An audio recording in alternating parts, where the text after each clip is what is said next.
Hey Flosstube friends, this is Lana, Silly Notion Stitcher with part 2 from April 13th, 2025. We're in the middle of haul and my camera is giving me a time limit to continue on. So I was about to show you this chart. This is what I earned from shopping at the Needlework Extravaganza in Piscataway, New Jersey last weekend at a retreat put on by Needlework Designs. Needleworks by Jim, I guess is now the shop name. So it's a really cute chart that I believe Jim designed. Needlework with Jim. It's got a little white space for my taste, so I might tighten things up a little bit. We shall see.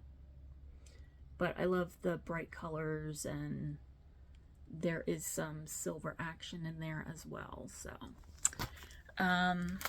that was fun to earn that chart. And I was mentioning in my part 1 video that the Frosted Pumpkin Stitchery ladies were at this retreat, so I was all giddy meeting them, chatting with them. They had made the journey from California to this retreat, and I understand that they hadn't traveled for, you know, a business type purpose retreat in 10 years, they said. So to come to New Jersey, that was great. But they also have some family, or one of them has some family, so they were maximizing that. But they designed this chart just for the event, and so I got the floss with it. I mean, I purchased the floss. It was not kitted with that. But the finish piece was there, and it was just so adorable. At first, I wasn't really crazy about it, but seeing the finish piece, it was really cute. I'm sitting here thinking, do I want to put the New Jersey on it? So we shall ponder that. Here is my all things fun Frosted Pumpkin Stitchery. My cat is also putting me on the timer. He's crying outside the door, so I'm going to probably make this snappy. This is Little Red Riding Hood Parade. And so I did get the full kit of this, which includes needles. And I am a bow and needle girl. So it includes this floss pack. The colors are definitely more fall. And it's just very sweet. So it's adorable in person. The finished chart is adorable. A few of us were like, you know, we don't have kids, you know, what are we going to do with this chart? I could maybe see putting it on a bag, making it as part of a tote bag. We'll see. Christmas Town I picked up. I always love a little Christmas village. And again, so many of their finishes are done on like opalescent fabrics, which just make them really cute. So these pictures just never give them justice. I did ask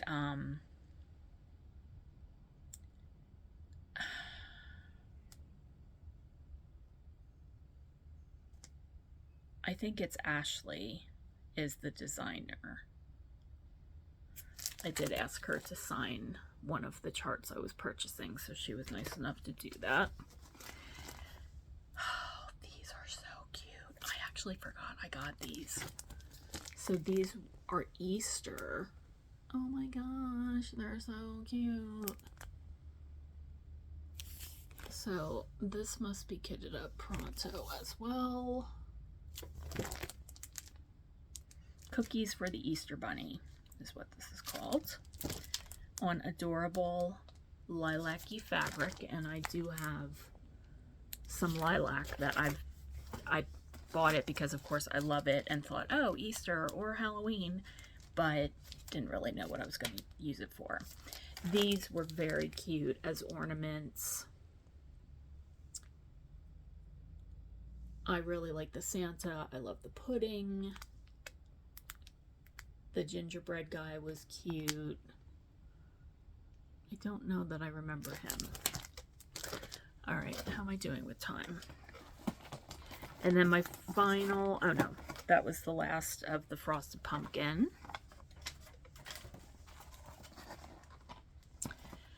Nebby Needle was one of the shops, and I did like this. I am very into all the bee charts. So, Voice of the Garden, this is called. The hum of the bees is the voice of the garden, and I absolutely love in the summer sitting on the porch and truly hearing the hum of the bees.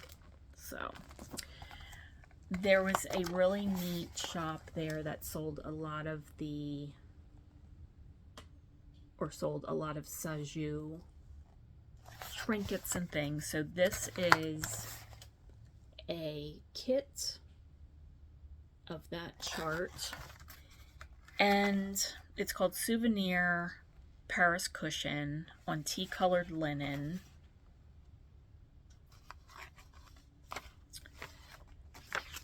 And all of the, of course it's a kit, so all of the flosses are in here, and they're on these adorable cards. So it is cotton. I've never purchased or seen any of the Saju products, so this is very exciting to me. It includes backing fabric. Adorable. I have an official Saju tag. We've got the linen, and it's a pretty large linen, so I'm not worried about that now. Separately at their shop, I got a nice thread holder card. Very pretty. This side, if I want more of a plain. And then they had these floss winders.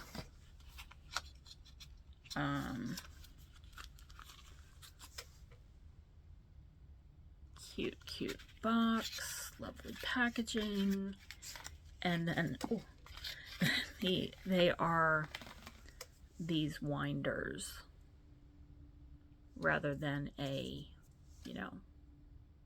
drop with a hole in it. So it's the Eiffel Tower on all these different cards. And when I saw these and this chipboard, oh my gosh, it just took me back to my youth and puzzles that were made with this and putting together puzzles when I was very young. So, all right, I will have to put that away. Okay, so I think we actually got to the end. I have this piece of fabric, is probably the last item. This is a piece that is Lugana that Jim dyed. I have no idea. Oh no, I do know what color this was because the sticker got stuck to something else. Can I find it? Here we go. This is called Seaside Melody. Seaside Melody. It's 28 count. Hand dyes by Jim is what he calls his fabrics. It's so cool with that dimension of the gray in there and then a little bit of a lighter area, whitish. So I think I definitely can put this to use right away. I have several charts that are beachy, seashore-ish.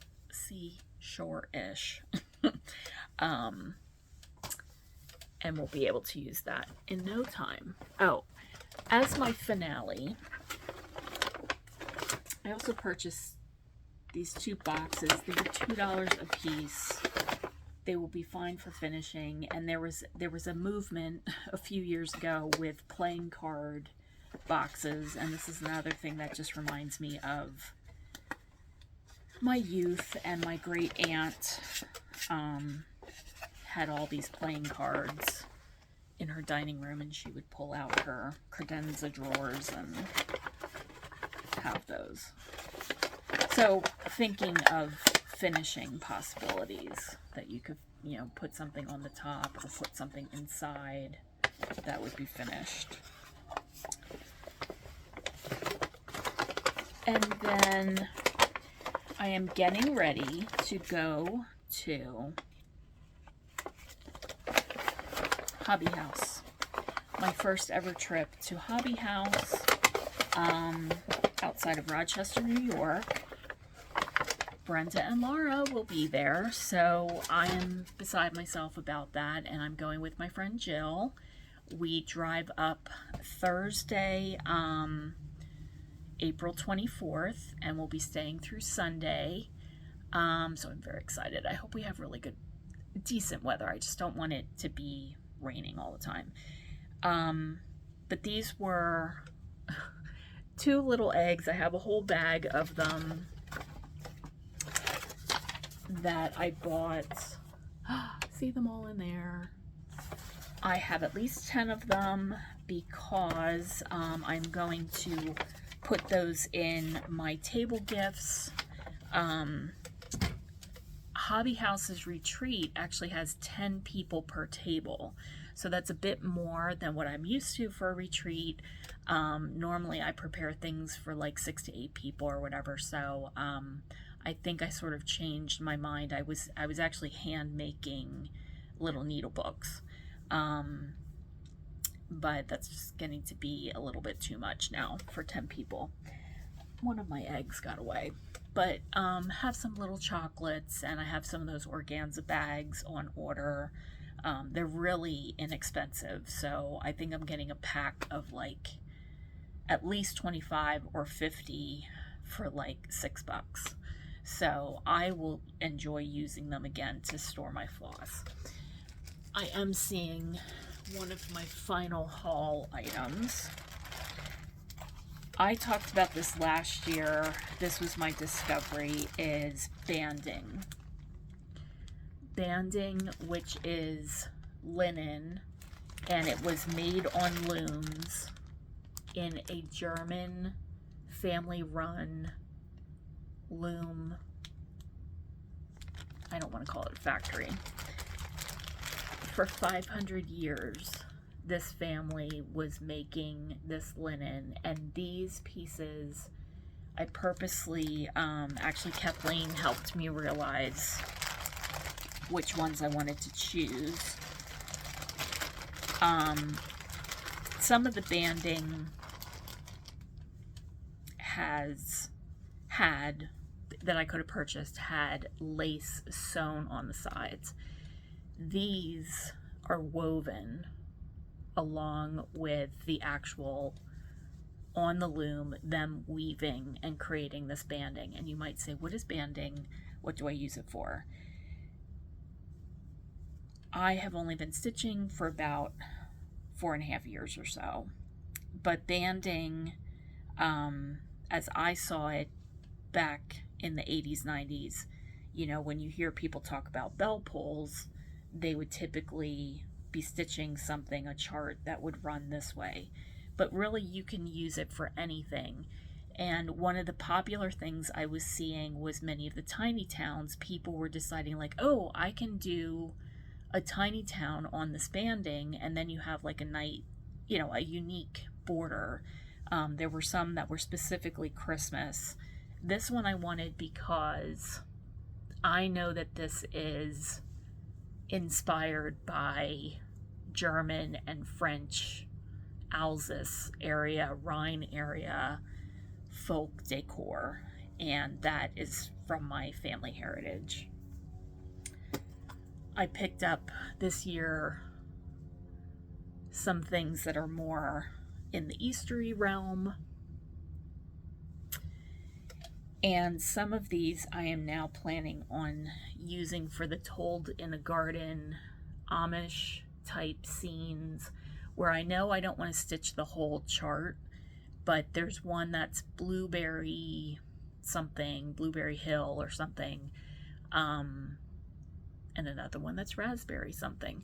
So I think I'm going to look at those and rethink putting them on the banding. The only thing is this is 24 count, so I need to take that into consideration, that those charts are really big, so I just wouldn't, you know, do as much on them.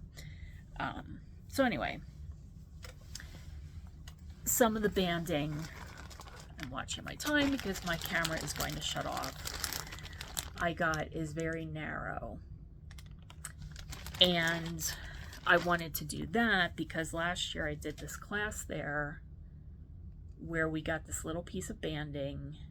We stitched this in class, and then this is just a vinyl little coin purse, but I have it filled with needles. I have like a little scissors in here. And what I'm thinking is that some of the banding I could actually use in my finishing.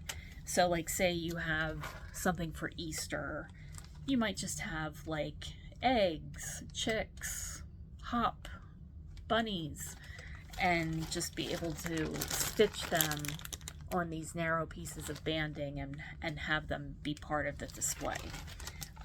The other idea I have is that I do a lot of series. Like I have my glitter village hanging right here. These are the only pieces I have finished right now. But instead of